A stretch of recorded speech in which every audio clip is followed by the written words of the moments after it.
శరీరములో ప్రతి అవయవాన్ని గాయపరుచుకుంటే, రక్తం పట్టు చివరిదాకా కాల్చితే, మరణ వేదనలు అనుభవిస్తే, మరణము యొక్క బలము గలవారు నశింపజేయడానికి పాతాళ లోకములోనికి వెళ్ళి నానా పోరాటాలు చేస్తే, ఇంత శ్రమ, ఇంత కష్టం యొక్క ఫలితం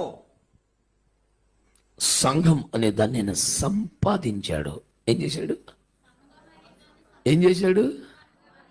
సంపాదించాడంటే సరిపోతుంది కదా. ఏం చేశాడంటే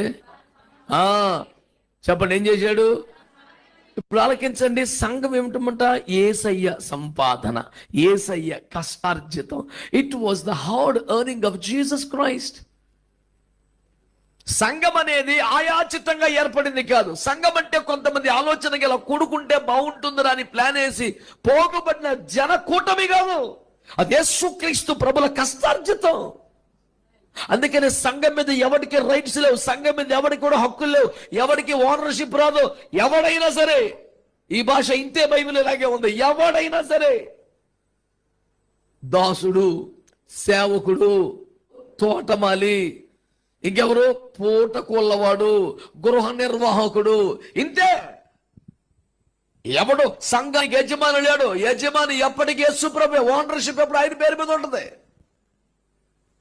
నాది అంటాక ఎవరికి లేదు.